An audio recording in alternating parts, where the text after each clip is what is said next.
Cyber ठगी के जाल में फंसने के बाद ठगों द्वारा लगातार ब्लैकमेलिंग से तंग आकर 65 वर्षीय बुजुर्ग ने खुद को गोली मारकर आत्महत्या कर ली। 2 करोड़ रुपए मिलने के लालच में साइबर ठगी के शिकार हुए एक बुजुर्ग को जान से हाथ धोना पड़ा।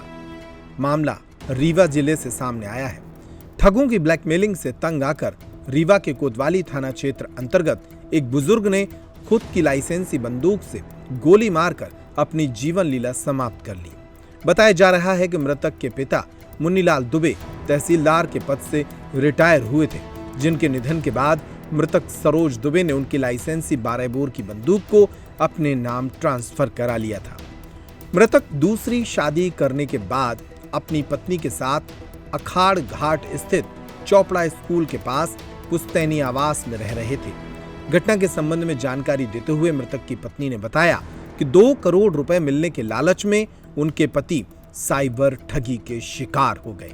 पैसा मांग रहा था तो उनको लगता है कि बहुत पैसा दिए हैं, तो यहाँ भी आए मेरे दवान के यहाँ और पैसा डालने के लिए। ये बोले पैसा मत डालो, ये सब फर्जी है। तो उन्होंने कहा नहीं, 2 करोड़ मेरे को देंगे।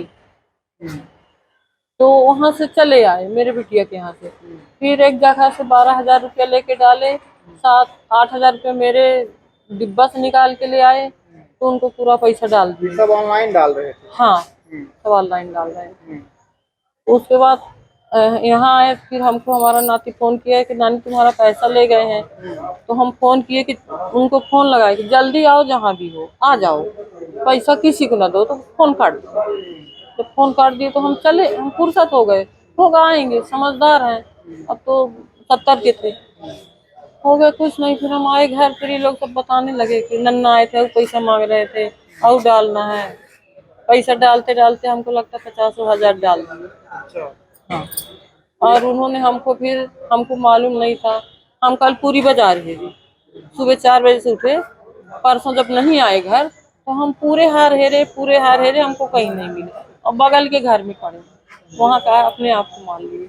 उन्हीं की बंदूक थी 12 बोर। कब से मतलब डाल रहे हैं पैसा? कितने? ये 3 दिन से। 3 दिन? 3 और चौथा दिन। आप लोग को पता नहीं चला कि? बिल्कुल कोई पता नहीं, कुछ नहीं बताया। हाँ, वो उन्हीं को ब्लैकमेल करते रह गए, ये पैसा डालते गए और वो लोग अपना लेते गए। लगभग 50,000 दे डाले? हाँ, धीरे धीरे दूसरे से कर्ज लेके भी दे दिए हैं 12,000। इनसे मांगने आए, हमारे दबाव से तो ही कर दिए।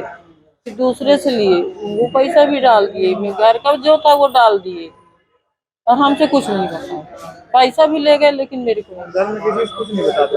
हाँ, मैं 2 जन थे घर के अंदर। बिटिया मेरे यहाँ किराए से घर से रहती है, वहाँ आए थे, यहीं पे रहती है पास में। तो वो लोग समझाए हैं कि सब फर्जी है, मत ऐसा करो। तो नहीं माने, बोले नहीं वो 2 करोड़ देंगे, लालच दिए थे। किसी देवी वोवी के नाम से पैसा जाता था। हाँ, जिससे बात होती थी उसके बारे में पता नहीं चला कुछ? है ना, मोबाइल में सब है, पूरा सब किए हैं मोबाइल में सब। और फिर 4 बजे कल भी हमसे पैसा मांग रहे थे। आप 51,000 दीजिए, 5100 है ना? हाँ, 5,100 दीजिए तो हम आपको 2 करोड़ रुपए, आपके दरवाजे पे हम खड़े हैं, मारुति बेन है, हम आ रहे हैं। वो कुछ दबाव भी बना रहा था क्या? हाँ, उनको बना रहा था। मेंटली प्रेशराइज कर रहा कल मेरे से कल 4 बजे बस बात हुई है, कल ही बस हुई है। तो फिर हम बिटिया दमान को जल्दी है, बोले जल्दी आओ, जैसे हो वैसे आओ। हाँ, कुछ नहीं कल करो। परेशान लग रहे थे? नहीं, वो रहे ही नहीं, पर समय कर लिए। अच्छा, लापता हो गए? हाँ, ये देखा गया तो कल 4 बजे देखे, परसों कर लिए थे, परसों ही कर लिए थे। परसों रात? हाँ, दिन ही में कर लिए थे। हम घर में नहीं थे, बाजार में आ गए।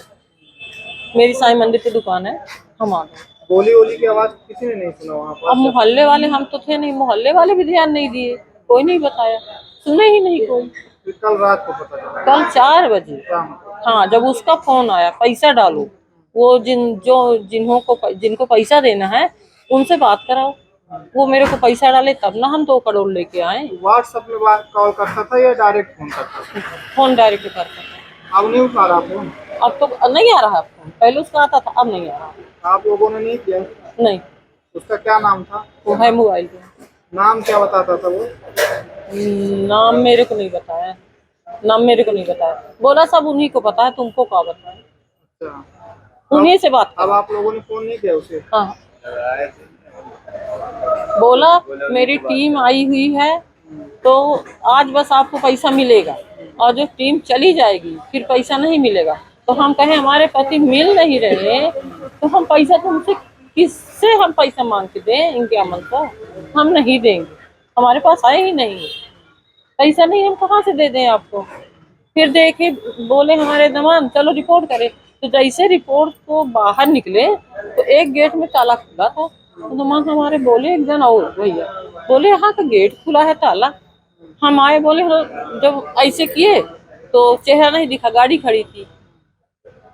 फिर कहे ना थे लेटे तो है, हम कहे ना हम पूरे अरहेरी थे कि बगल घर में लेटे लागे, देखें तो बंदूक ऐसे इनकी लगी थी ऐसे दीवार में, ठीक है।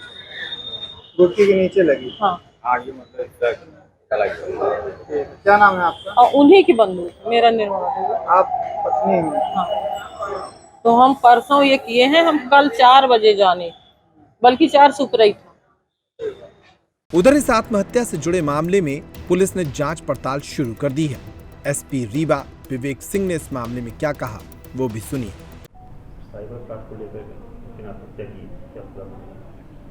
ये कोतवाली थाना क्षेत्र में कल एक बुजुर्ग व्यक्ति, इनकी करीब 60-65 साल उम्र है, उन्होंने अपनी लाइसेंसी बंदूक से अपने आप को गोली मार के आत्महत्या किया है।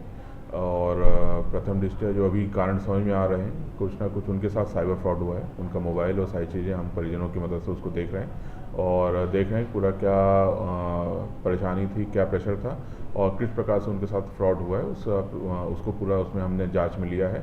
और जैसा ये परिजन कथन दे, उस हिसाब से इसमें हम अपराध कायम करके, और हमारी जांच अभी से स्टार्ट हो गई है, हमारी साइबर टीम भी उसमें लगी हुई है।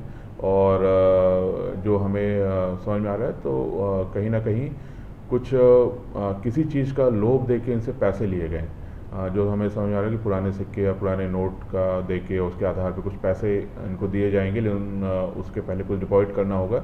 इस प्रकार से कुछ वार्तालाप हुई हैं और जिसकी वजह से इन्होंने ये पैसे लगातार ये देते रहे। और जब और उनसे मांगा गया तो फिर उधार भी लिया है, और जिसकी वजह से उन्होंने प्रेशर में आकर फिर इस प्रकार से घटनाक्रम किया है इन्होंने। सर बंदूक कैसे आई सर उनके पास? सर पिछले साल भी कुछ इसी तरीके से मऊगंज में एक मामला आया था, एक महिला ने भी जैसा कि सिक्के और इसको लेकर। निश्चित रूप से वैसा ही घटनाक्रम ये भी लग रहा है मुझे, जिस प्रकार से मऊगंज में था उसी प्रकार का घटनाक्रम ये भी लग रहा है कि किसी चीज़ का लाभ देके, और जहाँ तक हमें समझ में आ रहा है वो सिक्के वाला ही घटनाक्रम है इसमें। सर बुजुर्ग पर बंदूक कैसे आई? लाइसेंसी बंदूक का। सर ठगों का लिंक कहाँ से?